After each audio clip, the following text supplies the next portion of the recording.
I work with a volunteer search and rescue team in northern Montana. Most of the time, we're responding to injuries, lost hikers, the usual. But last week, we found a man barefoot, half frozen, and covered in blood, stumbling down a trail we haven't used in decades. We thought he was a missing hunter.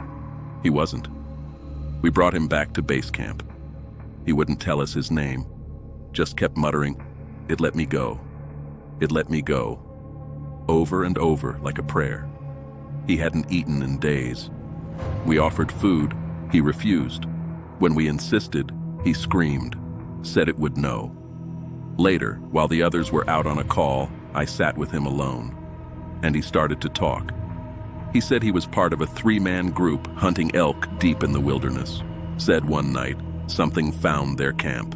Not a bear, not a wolf, something tall, thin, bones stretched over skin, teeth like needles. He never called it a name, but I did.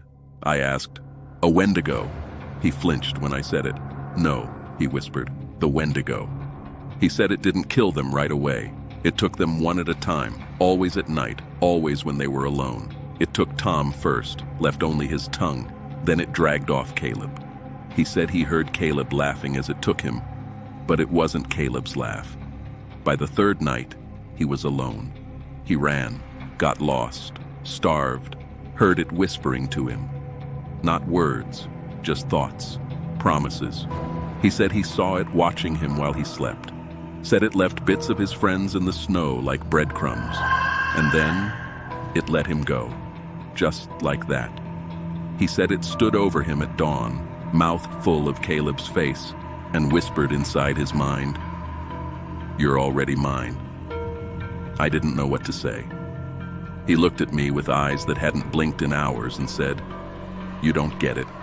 It's not out there anymore." Then he pointed at his chest. "It's in here." I didn't sleep after that conversation. He just sat there in the infirmary cot, staring at the wall, not moving, not blinking. Like the thought of rest no longer applied to whatever was left of him. The next morning, he was gone. No signs of forced entry, no broken windows. The med tent zipper was still latched from the inside, but the inside of the cot was wet. Not blood, not sweat, just wet. Like something cold had melted there overnight. We followed tracks as far as we could, but the snowfall had buried most of them. Just a trail of smeared boot prints that veered off the marked paths and disappeared into the timberline. That night, I was posted at the south edge of base camp. Forest edge. Quiet. Too quiet. I couldn't shake the feeling something was just behind the tree line. Watching. Not moving. Just waiting for me to move first. At some point past midnight, I heard footsteps behind the mess tent. I went to check it out and found 2 things. 1, a chunk of raw venison missing from the storage cooler. It hadn't been sliced or bitten. It had been scraped apart. Nails, maybe. Something dull and rough. 2, a trail of footprints in the snow, barefoot. They led about 20 yards into the woods before they stopped. Like the person who made them had either taken flight or vanished into the tree trunks. We logged it, set motion cams, increased watch shifts. But 2 nights later, one of the volunteers went missing. We found what was left of him scattered across a tree like someone had hung clothes to dry. Rib cage split and hollow, tongue left whole, eyes gone. The cameras caught nothing but static between 1:13 and 1:21 a.m. And somewhere in that static, on a single frozen frame, we saw something. Something tall, standing just outside the infrared range. And a few feet in front of it, him, the survivor, smiling.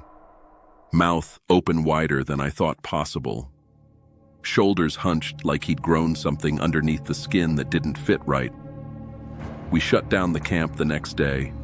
I stayed behind to help collect the equipment. Last one out, just me and the trees. I don't know why I opened the meat locker before I left. Curiosity maybe, or something closer to instinct.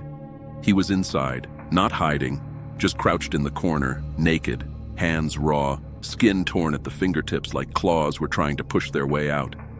His mouth was moving, not speaking, chewing. I didn't move.